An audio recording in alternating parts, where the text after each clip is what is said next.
नमस्कार, मैं श्वेता सिंह आपका स्वागत करती हूं। रात के 10 बज रहे हैं। आप आज तक पर दस्तक देख रहे हैं, जहां आज सबसे पहले बात होगी उस घेराबंदी की जो संसद के मॉनसून सत्र में सरकार और विपक्ष एक दूसरे के खिलाफ कर रहे हैं। सबसे बड़ा मुद्दा बन गया है जासूसी। संसद के मॉनसून सत्र के 2 दिन बीत गए हैं। 2 दिन से लोकसभा में जासूसी के मुद्दे पर ही विपक्ष की घेराबंदी में इतना हंगामा हुआ कि सदन की कार्रवाई आज सिर्फ 13 मिनट चल पाई। बीजेपी ने जवाब देने के लिए अपने मुख्यमंत्रियों को राज्यों में उतारा है। किसान भी आ रहे हैं 22 जुलाई को संसद घेरने के लिए, लेकिन जासूसी विवाद के आगे जनता से जुड़ा सीधा मुद्दा महंगाई, बेरोजगारी, कोरोना सब पीछे छूट गए। तो सवाल आम आदमी पूछता है कि काश जनता के दर्द की भी जासूसी हो जाती।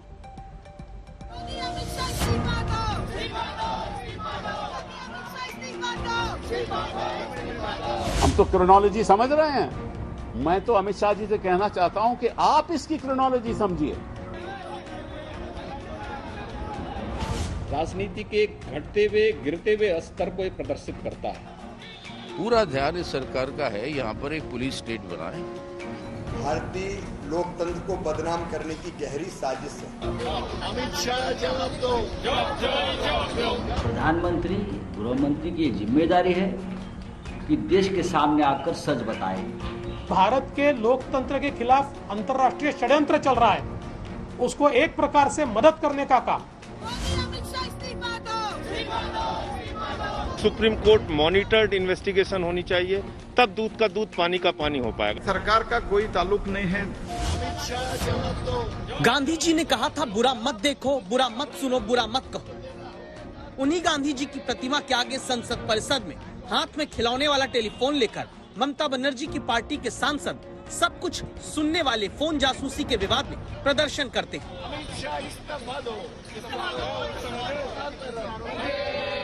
दिल्ली में कांग्रेस के कार्यकर्ता बीजेपी का दफ्तर घेरते हैं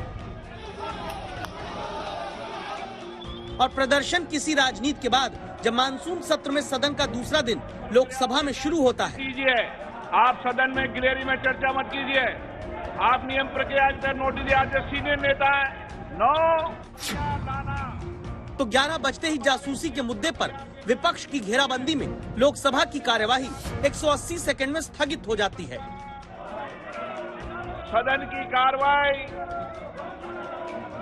2 बजे तक के लिए स्थगित की जाती है। दोपहर 2 बजे शुरू हुई कार्यवाही लोकसभा में 9 मिनट में खत्म हो जाती है। ये सदन चर्चा के लिए है। मैं सभा की कार्यवाही 3 बजे तक के लिए स्थगित की जाती है। और 3 बजे शुरू हुआ सदन लोकसभा का 60 सेकंड में विपक्ष की जासूसी विवाद पर घेरेबंदी में स्थगित हो जाता है। सभा की कार्यवाही वीरवार दिनांक 22 जुलाई 2021 को प्रातः 11 बजे तक के लिए स्थगित की जाती है। चर्चा के सदन लोकसभा में कार्यवाही मंगलवार को कुल 13 मिनट चलती है और खत्म होती है। संसद के बाहर बयानबाजी घंटों चलती रहती है। हम तो क्रोनोलॉजी समझ रहे हैं। मैं तो अमित शाह जी से कहना चाहता हूं कि आप इसकी क्रोनोलॉजी समझिए, क्योंकि ये 2017 और 2019 के बीच में इस्तेमाल हुआ था। अच्छा, पेगासस का इस्तेमाल आप कर सकते हो किसके खिलाफ? टेररिस्ट के खिलाफ, कोई ड्रगिस्ट के खिलाफ, कोई इंटरनेशनल कंस्पिरेसी में आपको अगर कुछ सूचना लेनी हो तो उसके खिलाफ। तो क्या आप लोग टेररिस्ट हो? जर्नलिस्ट जिसके खिलाफ जी सूची बनी हुई थी, क्या आप टेररिस्ट हो? क्या एकेडमिक्स टेररिस्ट हैं? निजता का हनन है, संवैधानिक अधिकारों का हनन है, और एक निष्पक्ष जांच जब तक इसकी नहीं होगी तब तक इसमें दूध का दूध पानी का पानी नहीं हो पाएगा। इस संवेदनशील मुद्दे पर आज हमने एक एडजर्नमेंट मोशन दी, हमारे कांग्रेस पार्टी से विभिन्न नेताओं ने दी, लेकिन स्पीकर ने सारी को नजरअंदाज कर आज सरकार को जो जिम्मेवारी है, सरकार की जो जवाबदेही है, आज वो जवाबदेही से सरकार पीछे हट गई, भाग गई। पूरा ध्यान इस सरकार का है यहाँ पर एक पुलिस स्टेट बनाए और उनके खिलाफ जो भी आवाज आती है या जो भी उनको जो करना है, इस तरीके की जासूसी के आधार पर चले। विपक्ष कहता है कि जेपीसी से जांच हो और सरकार कहती है कि सिर्फ छवि धूमिल करने की कोशिश हो रही है। आरोप है कि सरकार चुपचाप सब सुन रही है, लेकिन हंगामा इस बात का कि अब सदन में विपक्ष की नहीं सुनी जा रही। तो विपक्ष की घेराबंदी का जवाब कैसे देना है, इसके लिए दावा है कि बीजेपी के सांसदों को प्रधानमंत्री ने खुद तरीका बताया। प्रधानमंत्री जी विपक्ष के जो धारणा है, विपक्ष के जो रूप है, स्टैंड है, उसके बारे में बहुत चिंता व्यक्त की। तो जो लोगों का मुद्दा है वो मुद्दा उठाने के बजाय Congress party specially it is thinking that power and the prime minister is there right, इस भाव से काम कर रहा है। विपक्षी दलों की घेराबंदी को कमजोर करने के लिए राज्य स्तर तक बीजेपी ने मोर्चा खोला। बीजेपी शासित सभी राज्यों के मुख्यमंत्री और विपक्ष में जहां बीजेपी है वहां नेता विपक्ष अपने अपने राज्य में प्रेस कॉन्फ्रेंस करेंगे कि सिर्फ सरकार को बदनाम करने के नाम पर जासूसी विवाद उछला। 3 राज्यों से आज शुरुआत हो गई। विपक्ष पूरी तरह नकारात्मक भूमिका के साथ में है और उन अंतर्राष्ट्रीय साजिशों का शिकार जाने अनजाने में हो रहा है, जो अंतर्राष्ट्रीय साजिश किसी न किसी रूप में भारत को अस्थिर करना चाहते हैं। भारतीय लोकतंत्र को बदनाम करने की गहरी साजिश है। पेगासस की निर्माता कंपनी एनएसओ ने स्पष्ट रूप से ये कहा है कि उसके ज्यादातर ग्राहक पश्चिमी देशों से है, तो फिर इस मामले में भारत को क्यों निशाना बनाया जा रहा है? ऐसे समय संसद के अधिवेशन को डिरेल करना ये बिल्कुल गलत बात है और मुझे लगता है कि एक जो भारत के लोकतंत्र के खिलाफ अंतर्राष्ट्रीय षड्यंत्र चल रहा है उसको एक प्रकार से मदद करने का काम इस प्रकार की कार्रवाई से होगा। सभा की कार्यवाही संसद के 2 दिन के ट्रेलर ने यह भी बताया है कि विपक्ष जासूसी विवाद छोड़ने नहीं वाला, सरकार झुकने नहीं वाली। तो क्या संसद का मानसून सत्र जासूसी कांड की घेराबंदी में धुल जाएगा और छूट जाएंगे वो मुद्दे जिनसे आम आदमी की रोजी रोटी चलती है? आशुतोष मिश्रा और आनंद पटेल के साथ अशोक सिंघल, दिल्ली आज तक। एक घेराबंदी गुरुवार से भी शुरू होने वाली है, जब किसान 22 जुलाई से संसद के पास अपनी किसान संसद चलाएंगे। आज किसान संगठनों और दिल्ली पुलिस के बीच बैठक भी हुई। किसान संगठनों से बात करके जो जानकारी हमने आपके लिए जुटाई है उसके अनुसार संसद के पास जंतर मंतर पर किसान 22 जुलाई से अपनी किसान संसद चलाने वाले हैं। दावा है कि मॉनसून सत्र के दौरान रोज 200 किसान 5 बसों में बैठकर जाएंगे। सुबह 10 बजे से शाम 5 बजे तक किसान अपनी संसद खुद चलाएंगे। हर दिन किसानों का नया जत्था अपने संगठन के कार्ड और आधार कार्ड के साथ वहां पर मौजूद रहने वाला है। सवाल यह है कि क्या वाकई संसद के भीतर किसानों के मुद्दे, जनता के मसले पर संवेदनशीलता पूरी तरह से कायम है? इस सवाल की वजह बने हैं वो जवाब जो संसद के भीतर से आए हैं, वो जवाब जो ये कहने के लिए आम जनता को मजबूर करते हैं कि काश जनता के दर्द की भी जासूसी होती।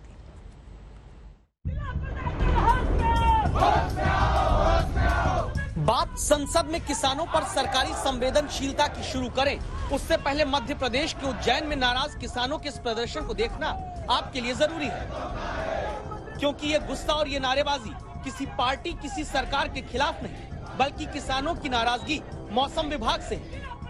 संभव है कि ये देश में पहला मामला होगा जब किसानों ने बार बार बारिश का गलत अनुमान बताकर खेती में नुकसान कराने वाले मौसम विभाग के खिलाफ ही प्रदर्शन कर दिया हो। मौसम विभाग द्वारा जो गलत अनुमान दिए जा रहे हैं, इसलिए भारत सरकार के मौसम विभाग की जिम्मेदारी तय होना चाहिए। मौसम विभाग आज देश के किसानों के साथ धोखा कर रहा है। ऐसी ही धोखेबाजी का आरोप लगाकर किसान संगठन 6 महीने से ज्यादा वक्त बीत जाने के बाद भी दिल्ली के बॉर्डर पर आंदोलन कर रहे हैं, जो अब 22 जुलाई से मानसून सत्र के दौरान संसद के पास ही रोज अपनी किसान संसद चलाने की तैयारी कर चुके हैं। लेकिन जिन किसानों की चिंता में सरकार एक फोन कॉल की दूरी का बयान देती आई, वो किसानों के आंदोलन और किसानों के कितने पास है, इस जवाब और सवाल से समझिएगा। लोकसभा में 4 सांसदों ने पूछा कि आंदोलन के दौरान कितने किसानों की मृत्यु हुई या बीमार हुए, इसका कोई आंकड़ा सरकार के पास है? क्या आंदोलन के दौरान जान गंवाने वाले किसानों के परिजनों को मुआवजा देने का कोई प्रस्ताव सरकार ने दिया है? देश के कृषि मंत्रालय ने लिखित जवाब में कहा है कि भारत सरकार के पास ऐसा कोई आंकड़ा नहीं जो बताए कि आंदोलन के दौरान कितने किसानों की जान गई या बीमार पड़े। कृषि मंत्रालय को ये तो याद है कि 11 बार उसने किसान संगठनों से बातचीत की, लेकिन इस बात की कोई जानकारी सरकार के पास नहीं कि आंदोलन के दौरान कितने किसानों ने ठंड में ठिठुर कर, गर्मी में तड़प कर, निराश होकर आत्महत्या करके, कोरोना से संक्रमित होकर या किसी दूसरी वजह से जान गंवाई है।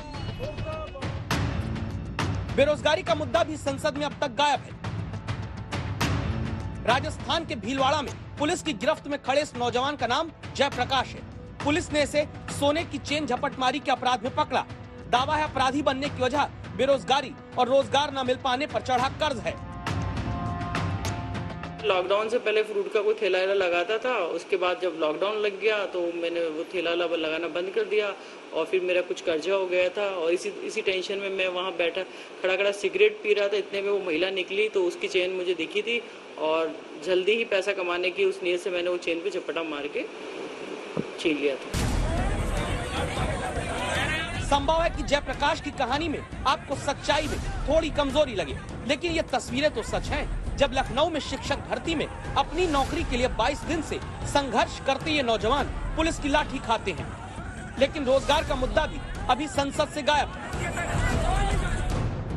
एडीआर की रिपोर्ट कहती है मौजूदा लोकसभा में 475 सांसद करोड़पति हैं और सीएमआईआई की रिपोर्ट कहती है कि पिछले खत्म हफ्ते तक बेरोजगारी दर देश में 7.4% है। कांग्रेस के जब 96% और बीजेपी के 88% सांसद लोकसभा में करोड़पति हैं, तब शहरों में बेरोजगारी दर 8.3%, गांवों में 7% है। बेरोजगारी की बहस उस संसद में गायब है जिसका मुद्दा चुनाव में उठाकर वोट मांगा जाता है। लेकिन आपको जानकर हैरानी इस बात की भी होगी कि ऑक्सीजन की कमी से मौत पर राजनीति खूब हुई, आंकड़े गायब हो जाते हैं। कोरोना की दूसरी लहर में ऑक्सीजन के लिए अस्पतालों के अंदर बाहर छटपटाते मरीजों की तस्वीर देश नहीं भूला। अप्रैल मई का ये वो वक्त था जब ऑक्सीजन की किल्लत ने सैकड़ों लोगों की जिंदगी पर संकट खड़ा किया। लेकिन संसद में जब सांसद केसी वेणुगोपाल ने पूछा कि क्या ये तथ्य सच है कि ऑक्सीजन की कमी से लोगों ने अस्पतालों, एम्बुलेंस और रास्ते में दम तोड़ा, स्वास्थ्य राज्य मंत्री भारती पवार ने जवाब दिया कि स्वास्थ्य राज्य का विषय है और किसी भी राज्य ने ऑक्सीजन की कमी से मरीजों की जान जाने का कोई आंकड़ा ही केंद्र को नहीं दिया। ऑक्सीजन की कमी से डेथ छत्तीसगढ़ में रिकॉर्डेड नहीं है, ये तो सही है। मतलब ये हुआ कि आंदोलन में कितने किसानों की जान गई केंद्र को पता नहीं, ऑक्सीजन की कमी से कितने मरीजों की जान गई राज्यों को पता नहीं, और रोजगार पर वोट मांगने वाले दल बेरोजगारी का मुद्दा संसद में कब चर्चा को लेकर आएंगे जनता को पता नहीं। मिलन शर्मा के साथ हिमांशु मिश्रा, दिल्ली आज तक। जिन मुद्दों पर राजनेता वोट मांगते हैं वो सिर्फ लापता नहीं होते बल्कि चंद घंटों की बारिश में डूब भी जाते हैं। छोटी सी सड़क से लेकर मोहल्ले की गली से लेकर बड़े फ्लाईओवर के उद्घाटन तक में लाल फीता काटकर अपना प्रचार करने वाली राजनीति तब गायब हो जाती है जब कुछ देर की बारिश में राजधानी के कई इलाकों में जनता का भरोसा डूब रहा होता है। अगले 5-6 महीने के अंदर ये सारी गलियां और नालियां बन के आपके तैयार हो जाएंगे। मैं इस पे खुद नजर रखूंगा और कोशिश करूंगा कि टाइम के पहले ही बन के तैयार हो जाएं, एक भी दिन फालतू नहीं लगना पड़े, और जिस दिन ये बन के तैयार हो जाएंगे उस दिन आऊंगा आपके बीच में लड्डू खाने के लिए। लड्डू क्या मुख्यमंत्री जी चाहे तो आकर दिल्ली की गलियों में आम नागरिकों की तरह यूं बारिश और नाली के पानी में लबालब भरी सड़क के बीच कुर्सी पर बैठकर पूरा खाना भी आप खा सकते हैं। जैसे देश की राजधानी दिल्ली में नांगलोई इलाके में जे कॉलोनी के नागरिक बैठे हैं। चलिए एक बयान और याद करिए।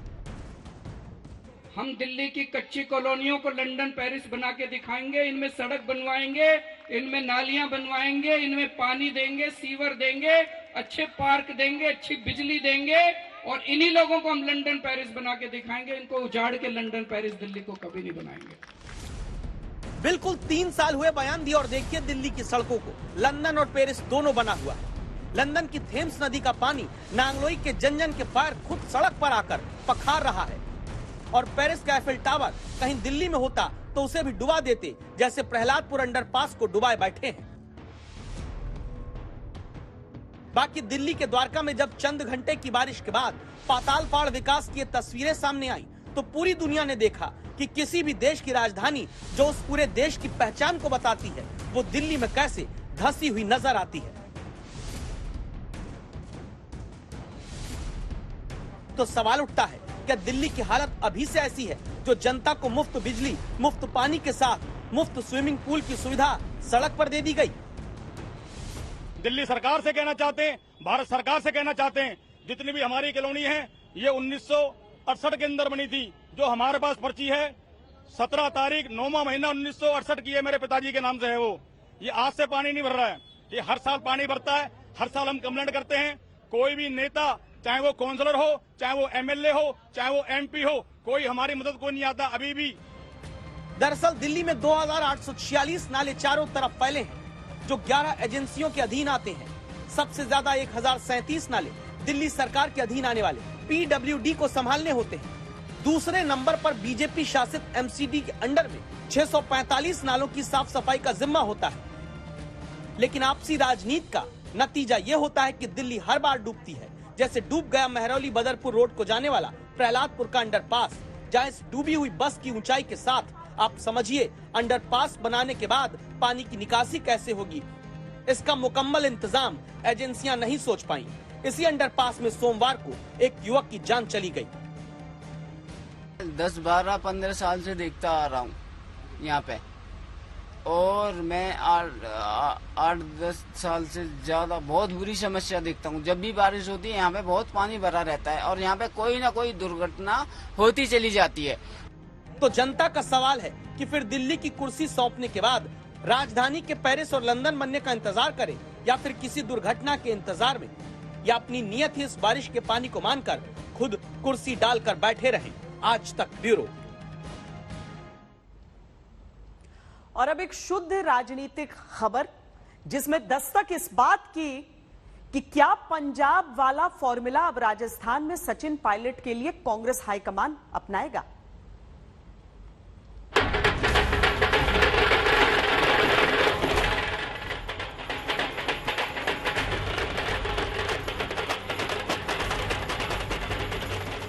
जो ढोल पटाखा मिठाई और रोड शो का मौका सिद्धू को पंजाब में कैप्टन के खिलाफ लंबा टेस्ट मैच खेलने के बाद कांग्रेस हाईकमान के इशारे पर मिला, क्या वही सिद्धू फॉर्मूला अब राजस्थान में सचिन पायलट के लिए भी अपनाया जाएगा? इस सवाल का कारण बना है राजस्थान में कांग्रेस प्रभारी अजय माकन का रिट्वीट किया हुआ एक ट्वीट, जिसमें लिखा था कि अमरिंदर सिंह हो या गहलोत, मुख्यमंत्री बनते ही ये सोचते हैं कि उनके कारण पार्टी जीती, जबकि वोट गांधी परिवार के नाम पर जनता देती है। तो सवाल उठता है, क्या गहलोत और गांधी परिवार के बीच अब दूरी बन रही है? और क्या जैसे कैप्टन के सामने सिद्धू को दिल्ली से आए निर्देश ने मजबूत किया, वही राजस्थान में मुख्यमंत्री गहलोत के आगे पायलट के लिए होगा? पायलट गुट की उम्मीदें चढ़ने लगी हैं। माकन साहब सीनियर नेता हैं, हमारे आलाकमान हैं, और जो भी संदेश जो सोनिया गांधी जी का होता है, जो कांग्रेस अध्यक्ष का जो संदेश होता है, प्रभारी महामंत्री जी हमेशा लाते हैं, या उनका आदेश सोनिया गांधी का आदेश ही माना जाता है। ऐसी परंपरा कांग्रेस के अंदर रही है।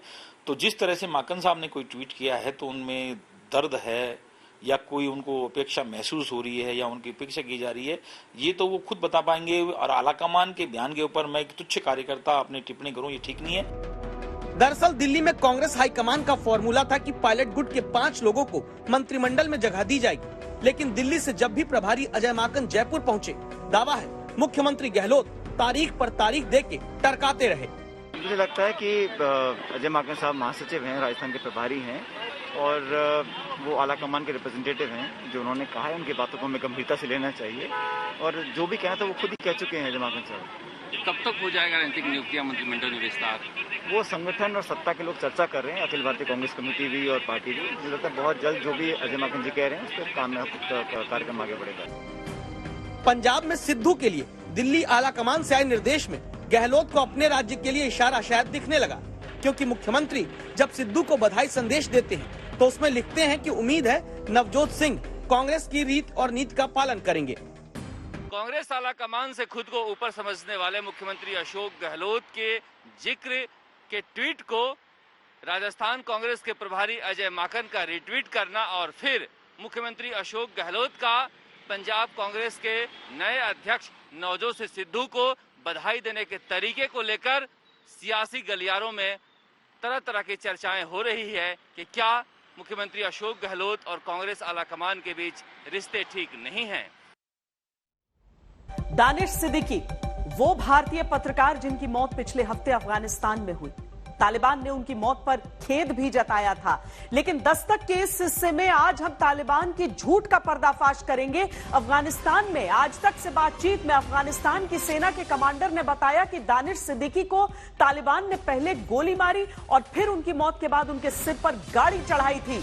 आज तक संवाददाता अशरफ वानी अफगानिस्तान के कंधार में मौजूद हैं और उनकी भेजी एक ताजा रिपोर्ट तालिबान को बेनकाब करती है। तालिबान ने ऐसा इसलिए किया क्योंकि वो भारतीयों से नफरत करता है, यानी दानिश सिद्दीकी के साथ ये बर्बरता इसीलिए हुई क्योंकि वो भारतीय थे। लेकिन तालिबान की इस हरकत ने एक बार फिर साबित कर दिया कि वो भारत का दुश्मन है।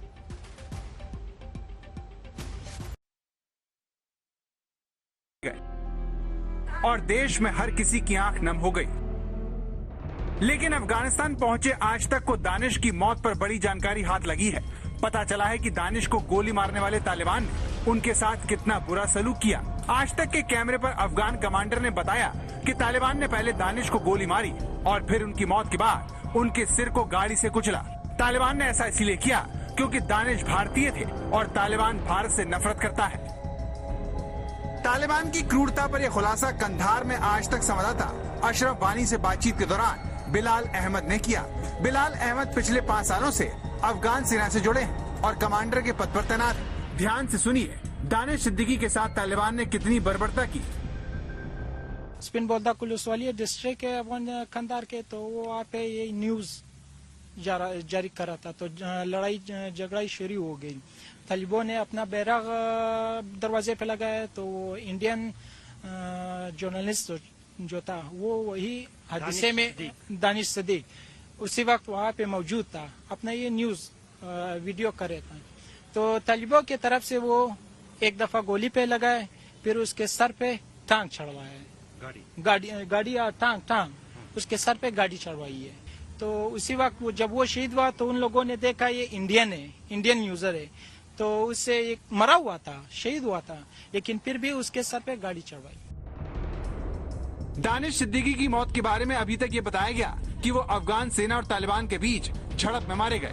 पाकिस्तान से लगे स्पिन बोल्डर शहर के बाजार पर अफगान सेना ने जब दोबारा अपना नियंत्रण स्थापित करने की कोशिश की तो तालिबान से उसकी मुठभेड़ हुई और एक अफगान अधिकारी के साथ दानिश सिद्दीकी की मौत हो गई। लेकिन तालिबान ने उनके शव के साथ क्या किया, इसे लेकर पहली बार हिला देने वाला ये खुलासा हुआ है। वो जब वो शहीद हुआ तो उन लोगों ने देखा ये इंडियन है, इंडियन यूजर है, तो उससे एक मरा हुआ था, शहीद हुआ था, लेकिन फिर भी उसके सर पे गाड़ी चढ़वाई। अफगानिस्तान में पाकिस्तान से लगी सीमा पर दानिश सिद्दीकी मारे गए, लेकिन इस खुलासे ने एक बार फिर बता दिया है कि तालिबान भारत से कितनी नफरत करता है। भारत विरोध में अंधा तालिबान अमेरिकी सेना के जाने के बाद लगातार भारतीय निवेश को नुकसान पहुंचा रहा है। इस काम में पाकिस्तान की खुफिया एजेंसी ISI उसकी खुलकर मदद कर रही है। दानिश की मौत पर आज तक के जरिए हुआ ताज़ा खुलासा इस पर मोहर लगाता है कि अफगानिस्तान में तालिबान के जरिए पाकिस्तान किस तरह से अपना भारत विरोधी एजेंडा पूरा करने में लगा है। अशरफ वानी, कंधार, आज तक।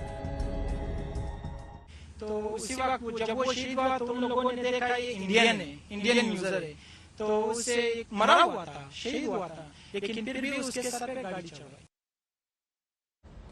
तालिबान का दावा है कि वो लगातार अफगानिस्तान के इलाकों पर कब्जा कर रहा है, लेकिन काबुल की तरह एक शहर है जिस पर तालिबान शिकंजा कसने के लिए एड़ी चोटी का जोर लगा रहा है, पर उसे अभी तक कामयाबी नहीं मिली है। अब उस शहर की कहानी देखिए।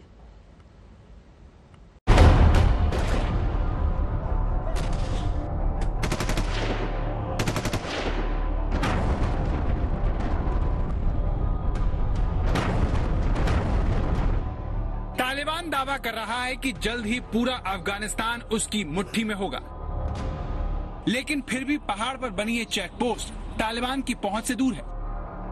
आखिर कौन सा शहर है जहां बनी इस इमारत की दीवारों को लांघने की हिम्मत तालिबान नहीं कर पा रहा है?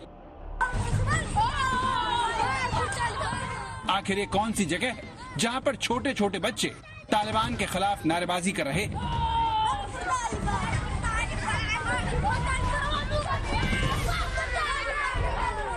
ये अफगानिस्तान का कंधार है। काबुल के बाद दूसरे सबसे बड़े और अहम शहर में ये आज तक संवाददाता अशरफ वानी है, जो देश को पहली बार तालिबान के मिशन इम्पॉसिबल की पूरी जानकारी देने वाले हैं। कंधार को तालिबान चारों तरफ से घेर चुका है, फिर भी वो इस शहर पर कब्जा नहीं कर सका है।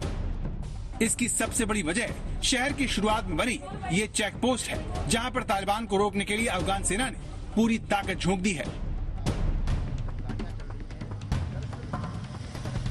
हम इस वक्त उस लड़ाई के मैदान में खड़े हैं जहां पर तालिबान और अफगान सेना आमने सामने हैं।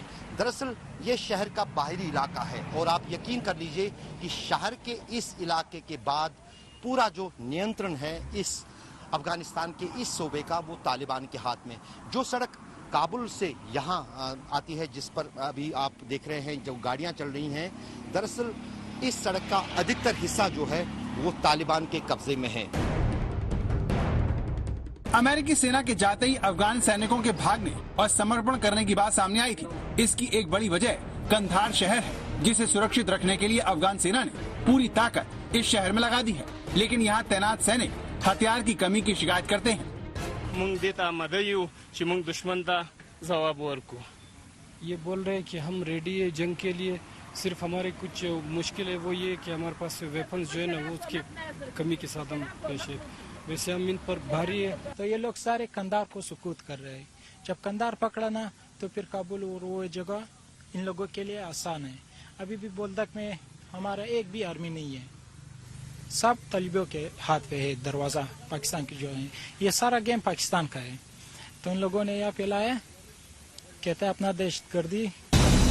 अफगान सैनिकों ने आज तक को बताया कि अगर उन्हें हथियार मिल जाए तो वो तालिबान का मुकाबला कर सकते हैं। लेकिन इस जंग में अफगानिस्तान के आम लोग पिस रहे हैं। यहाँ लोग इतने दुखी हैं कि बुर्का पहने इस महिला ने आज तक संवाददाता अशरफ वानी को रोते हुए अपनी आप बीती सुनाई।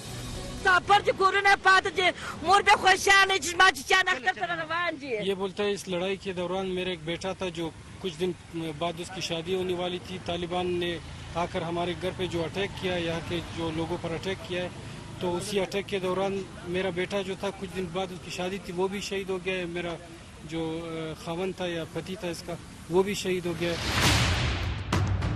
तालिबान की तेज होती आहट से अफगानिस्तान के लोगों का दिल कांप रहा है। कंधार में भले ही तालिबान शहर के बाहर हो, लेकिन लोग यहाँ से काबुल और दूसरे देशों में भाग रहे हैं, क्योंकि वो जानते हैं कि आज नहीं तो कल तालिबान कंधार में बनी इस जेल के अंदर बंद अपने आतंकवादियों को छुड़ाने के लिए जरूर आएगा। दरअसल जो जेल हमारे पीछे यहाँ पर है, इसमें जो पॉलिटिकल प्रिजनर्स तालिबान के हैं, यानी वो नेता जो अलग अलग तालिबान के दौर में सरकार में थे या फिर सरकार चला रहे थे, वही जो हैं यहाँ पर बंद हैं। और तालिबान जंगजू जो हैं, तालिबान मुजाहिदीन जो हैं, फाइटर्स, वो ये चाहते हैं कि उनको यहाँ से छोड़ दिया जाए। और अगर सरकार उनकी वो मांग नहीं मानती है तो वो किसी भी हद तक जाने के लिए यहाँ पर जो है कहीं न कहीं तैयारी में जुटे हैं। इस जेल की आप घेराबंदी देख लीजिए, इतनी सारी जो है चारों ओर से इसी तरह बख्तरबंद गाड़ियां यहाँ पर अफगान फौज और अफगान पुलिस की तरफ से रखी गई हैं। कंधार पर कब्जा करने के लिए तालिबान उतावला है, इसलिए शायद उसने ईद पर भी सीज फायर नहीं किया, जबकि इससे पहले ईद पर वो ऐसा करता आया था। कई अंतर्राष्ट्रीय संगठनों ने तालिबान से संघर्ष विराम करने की अपील की थी, लेकिन तालिबान ने उसे ठुकरा दिया ताकि कंधार पर उसकी घेराबंदी ढीली न पड़े। ये जो पहाड़ है, इस पहाड़ के पीछे तालिबान ताक में बैठा है कि कब उसे मौका मिले और यहाँ कंधार में अफगान फौजियों पर हमला करे और उसके साथ साथ इस शहर में, जो कि कंधार का शहर अफगानिस्तान का दूसरा सबसे बड़ा शहर है, उसमें घुसने में कामयाब हो। लेकिन फिलहाल कंधार शहर में तालिबान का खौफ नहीं है। लोग ईद की खुशियां मना रहे हैं, वहीं बच्चे तालिबान विरोधी नारे लगा रहे हैं। तालिबान के साए में हंसते खेलते सारे बच्चे दुनिया को खुशियों का मतलब समझा रहे हैं, सिखा रहे हैं कि खतरे के बीच भी खुश रहा जा सकता है। अशरफ वानी, कंधार, आज तक। आप देखते रहिए दस्तक।